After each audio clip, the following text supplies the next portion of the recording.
తొలి 3D మెదడు కణజాలం ఆవిష్కరణ. ప్రపంచంలోనే తొలి 3D ప్రింటెడ్ మెదడు కణజాలాన్ని అమెరికా సైంటిస్టులు ఆవిష్కరించారు. ఇది మనిషి మెదడులోని కణజాలంలాగా పనిచేయగలదని న్యూరోసైన్స్ జర్నల్లో ప్రచురించారు. ఆర్టిఫిషియల్గా తయారు చేసిన 3D printed brain tissue Parkinson, Alzheimer's వ్యాధి చికిత్సలో ఉపయోగపడనుందని సైంటిస్టులు చెబుతున్నారు. హైపర్ వెలాసిటీ ఎక్స్పాన్షన్ టన్నెల్ ఏర్పాటు. దేశంలోని మొట్టమొదటి hyper velocity expansion tunnel test ఫెసిలిటీని ఐఐటి కాన్పూర్ అభివృద్ధి చేసి పరీక్షించింది. ఈ టెక్నాలజీతో హైపర్సోనిక్ క్షిపణులను, రాకెట్ లాంచర్ వాహనాలను తయారు చేయవచ్చు. అంతరిక్ష, రక్షణ రంగ సామర్థ్యాల పెంపునకు ఈ టెక్నాలజీ దోహదపడనుంది. ఎంఐఎల్తో ఐఐటి మద్రాస్ ఒప్పందం. ఐఐటి మద్రాస్ మ్యూనిసెన్స్ ఇండియా లిమిటెడ్తో ఒప్పందం చేసుకుంది. 155 mm ఆర్టిలరీ గన్లలో వినియోగించడానికి స్మార్ట్ బుల్లెట్స్ను అభివృద్ధి చేసి అందించనుంది.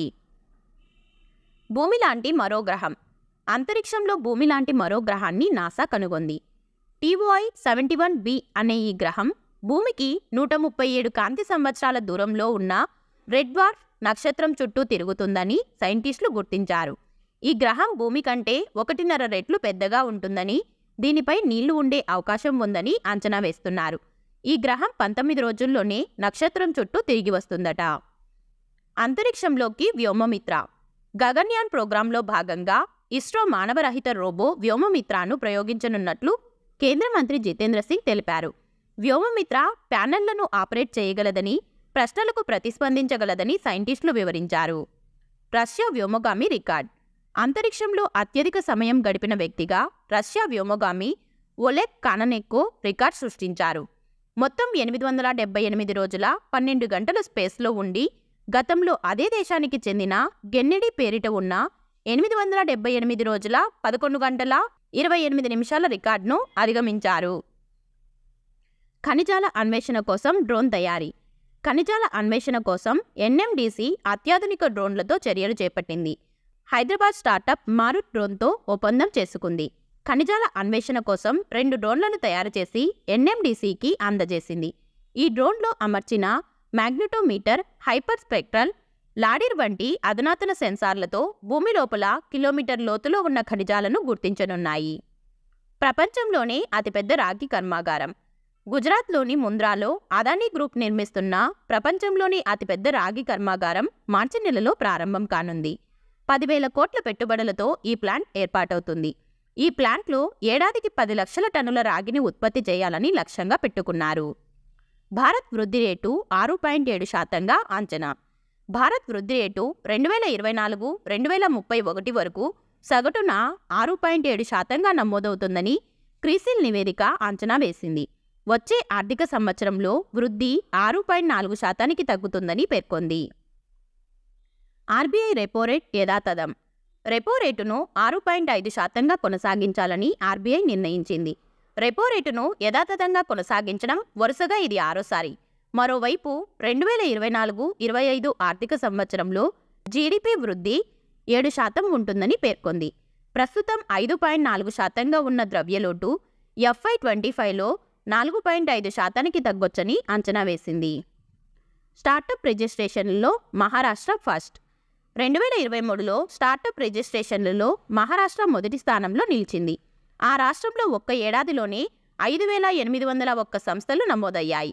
తర్వాతి స్థానాల్లో ఉత్తరప్రదేశ్ 3,426, గుజరాత్ 3,291, ఢిల్లీ 3,150, కర్ణాటక 3,032, తమిళనాడు 2,810, తెలంగాణ 1,757 ఉన్నాయి.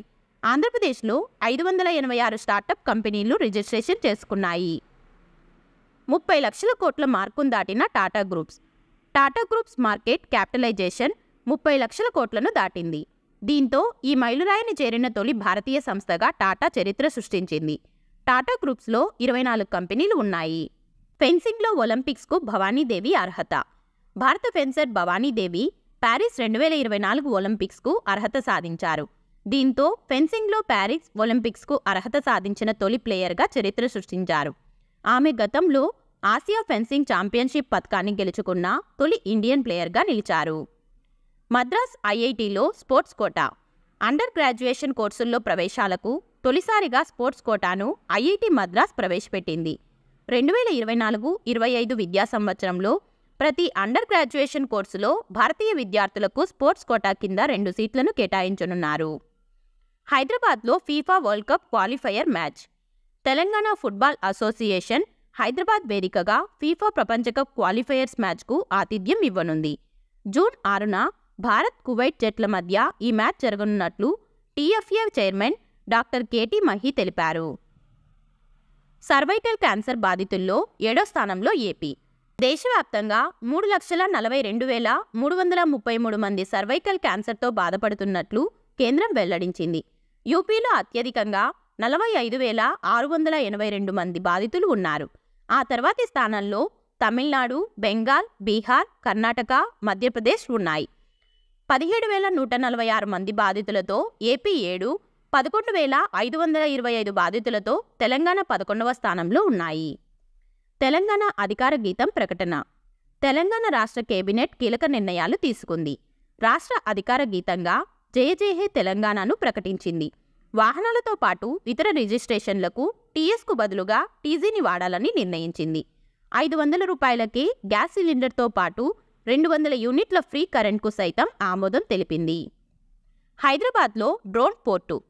హైదరాబాద్లో డ్రోన్ పైలట్లకు అధునాతన శిక్షణ ఇచ్చేందుకు డ్రోన్ పోర్టు ఏర్పాటు కానుంది. ఈ మేరకు ఇస్రోకు చెందిన నేషనల్ రిమోట్ సెన్సింగ్ సెంటర్తో తెలంగాణ స్టేట్ ఏవియేషన్ అకాడమీ ఒప్పందం కుదుర్చుకుంది. CM Revanth Reddy, ISRO chairman S Somanath సమక్షంలో TSAA CEO SN Reddy, NRSC director Prakash Chauhan ఈ ఒప్పందంపై సంతకాలు చేశారు. అప్పుల్లో ఏపీకి 7వ స్థానం. ఏపీ అప్పులపై కేంద్రం పార్లమెంట్లో ప్రకటన చేసింది. అప్పుల్లో ఏపీ 7వ స్థానంలో నిలిచినట్లు తెలిపింది. తమిళనాడు మొదటి స్థానంలో, ఉత్తరప్రదేశ్ 2వ స్థానంలో నిలిచినట్లు కేంద్ర మంత్రి పంకజ్ చౌదరి తెలిపారు. 2021-22లో ఏపీ జీఎస్డీపీ 17.6% వృద్ధి నమోదైందని, 2022-23లో తలసరి ఆదాయంలో దేశంలో 9వ స్థానంలో నిలిచిందన్నారు. దేశంలోని ఏపీ నెంబర్ 1. టెలిమెడిసిన్ సేవలు అందించడంలో దేశంలోని ఏపీ నెంబర్ 1గా నిలిచింది. జనవరి నెలాఖరు వరకు దేశంలో 20.41 కోట్ల టెలిమెడిసిన్ సేవలు అందిస్తే ఏపీలోనే 4.92 కోట్ల సేవలు అందించినట్లు కేంద్రం వెల్లడించింది. ఆ తర్వాత 3.02 కోట్ల సేవలతో తమిళనాడు, 2.94 కోట్ల సేవలతో పశ్చిమ బెంగాల్, 1.8 కోట్ల సేవలతో ఉత్తరప్రదేశ్, 1.32 కోట్లతో తెలంగాణ ఉన్నాయి.